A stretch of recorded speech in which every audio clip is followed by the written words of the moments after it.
વર્ગમૂળનું સાદુરૂપના આ વર્ગમાં તમારું સ્વાગત છે. તેથી આપણે પરિભાષાથી થોડી અલગ શરૂઆત કરી. તમને કદાચ આશ્ચર્ય થશે કે વર્ગમૂળ એટલે શું. હું તમને જણાવું. મારે પેનને થોડી ઠીક કરવી પડે, ખરું ને? વર્ગમૂળ એટલે માત્ર એ, અથવા તમે કદાચ વર્ગમૂળની સંજ્ઞા બોલવાથી વધારે પરિચિત. તેથી આ પરિભાષાથી અલગ રીતે ચાલો આપણે વર્ગમૂળના સાદા રૂપનો ખરેખર અર્થ સમજીએ. અને કેટલાક લોકો એવી દલીલ કરશે કે આપણે ખરા અર્થમાં શું કરવા જઈ રહ્યા છીએ, જે તેને વધારે અગવડભર્યું બનાવે છે. પણ ચાલો જુઓ, મને પૂછવા દો. જો હું તમને 36નું વર્ગમૂળ જણાવવાનું કહીશ તો તમે કહેશો કે ઓહો, આ તો સહેલું છે, તે માત્ર 6 ગુણ્યા 6 બરાબર થાય. અથવા તમે માત્ર એમ કહેશો કે 36નું વર્ગમૂળ 6 થાય. હવે જો હું તમને એમ પૂછું કે 72નું વર્ગમૂળ કેટલું? આપણે જાણીએ છીએ કે 72 એટલે 36 ગુણ્યા 2, ખરું? તેથી આપણે તે લખીએ, 72નું વર્ગમૂળ બરાબર 36 ગુણ્યા 2નું વર્ગમૂળ, ખરું ને? આપણે ફક્ત 72 ને 36 ગુણ્યા 2 એ રીતે લખ્યા છે. અને જો તમે પગલા 3ના ઘાતના નિયમને યાદ રાખ્યા હોય તો વર્ગમૂળ એ કોઈકની 1/2 ઘાત બરાબર થાય. તો ચાલો આપણે તેને તે સ્વરૂપે લખીએ. અને હું આ સ્વરૂપે માત્ર તમને વર્ગમૂળનું સાદું રૂપ આપી શકાય એ દર્શાવવા માટે જ લખું છું. અને તે હકીકતમાં કોઈ નવો વિચાર નથી. તેથી આ 36 ગુણ્યા 2ની 1/2 ઘાત બરાબર થાય, ખરું કે?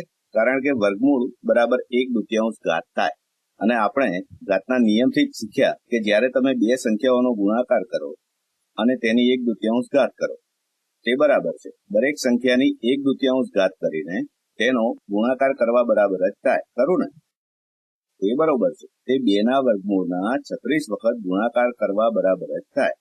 અને આપણે 36નું વર્ગમૂળ શું થાય તે મેળવી ચૂક્યા છીએ. તે 6. તેથી તે 6 વખત 2ના વર્ગમૂળ સમાન થાય. અને તમને કદાચ આશ્ચર્ય થશે કે હું શા માટે વર્ગમૂળ બદલવા માટે આ રીતે વર્ગમૂળના ચિહ્નને શા માટે 1/2 ઘાતથી દર્શાવું છું. અને હું તે માત્ર ઘાતના નિયમોનો વિસ્તાર દર્શાવવા માટે એમ કરી રહ્યો છું. આ કોઈ નવો નિયમ કે સિદ્ધાંત નથી. તેમ છતાં હું ધારી શકું કે દેખીતી રીતે જે સમાન સિદ્ધાંત લાગતા નથી, હું માત્ર એમ દર્શાવવા માંગુ છું. તેથી ચાલો આપણે બીજો કોયડો ઉકેલીએ. હું વિચારું છું કે આપણે જેમ વધુને વધુ કોયડાઓનો ઉકેલ મેળવીશું તેમાં વધારે સરળ બનતું જશે. 50નું વર્ગમૂળ. સારું, 50નું વર્ગમૂળ 50 બરાબર 25 ગુણ્યા 2 થાય. અને આપણે જાણીએ જ છીએ, જેના આધારે આપણે આ કર્યું છે તે ખરેખર માત્ર ઘાતનો નિયમ જ છે. 25 ગુણ્યા 2નું વર્ગમૂળ બરાબર 25 વખત 2નું વર્ગમૂળ, બંને એક સમાન છે. આપણે 25નું વર્ગમૂળ કેટલું થાય તે જાણીએ જ છીએ, તે 5 થાય. તેથી તે ફક્ત 5 વખત 2ના વર્ગમૂળ જેટલું જ થાય. હવે તમે કદાચ કહેશો કે ઓહો, તમે આ ખૂબ સરળ બનાવી દીધું. પણ તમે 50ના 2 ભાગ 25 અને 2 પડે તે કેવી રીતે જાણ્યું? શા માટે હું 50ના વર્ગમૂળને 5ના અને 10ના વર્ગમૂળ તરીકે ના લઈ શકું? અથવા તે 50ના વર્ગમૂળ બરાબર, ખરેખર હું વિચારું 1 અને 50. મને 50ના બીજા અવયવો ખબર નથી. કોઈ પણ રીતે હું હાલ પૂરતું આ પ્રમાણે નહીં કરું.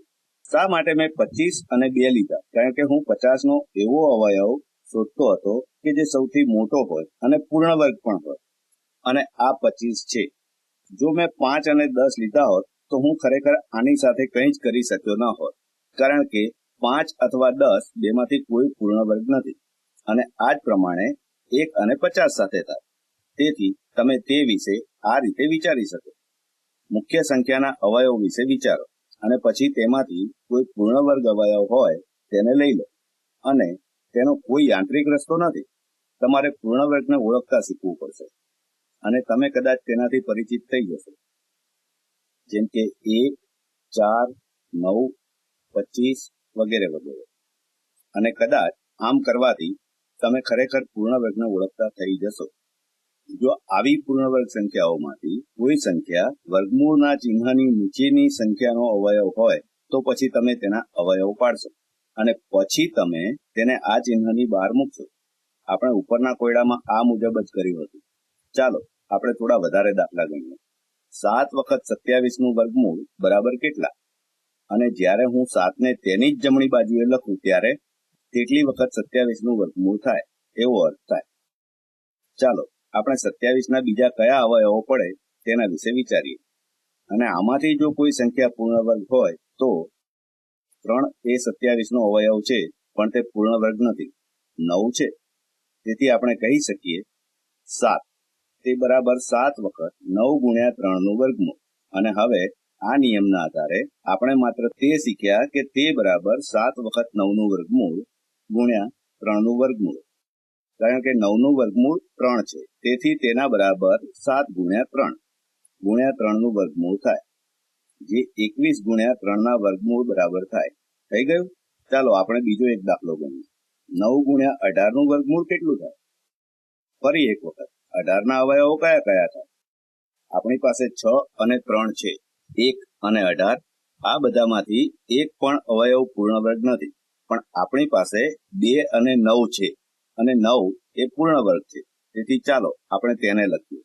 તેના બરાબર 9 વખત 9 ગુણ્યા 2 નું વર્ગમૂળ થાય, જે 9 વખત 2 નું વર્ગમૂળ, જે 2 વખત 9 ના વર્ગમૂળ સમાન થાય, જે 9 વખત 2 ના વર્ગમૂળ ગુણ્યા 3 બરાબર થાય. ખરું ને?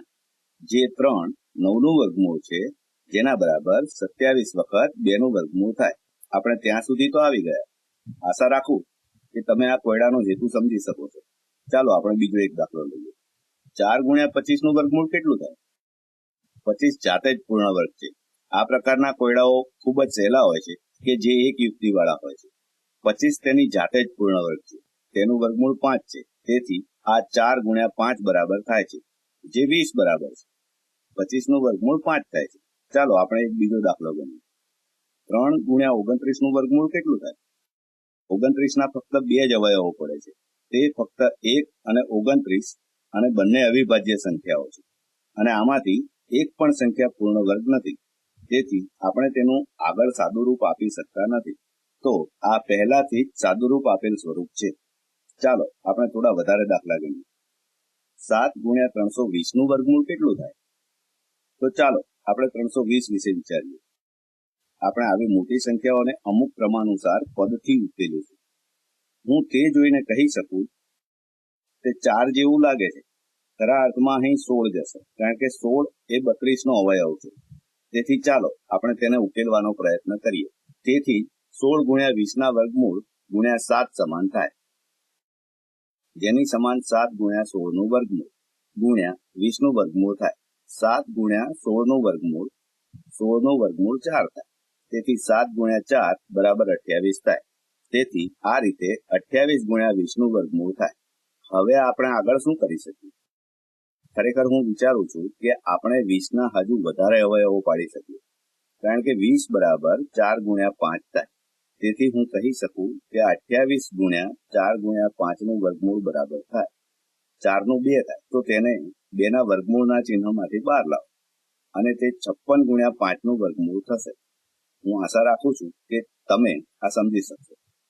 અને આ એક ખૂબ જ સરળ પદ્ધતિ છે, જે મેં અહીં કરી હતી. જ્યારે મેં 320 ને જોયા ત્યારે હું એ જાણતો નહોતો કે આમાં કયો સૌથી મોટો અંક પૂર્ણ વર્ગ હશે.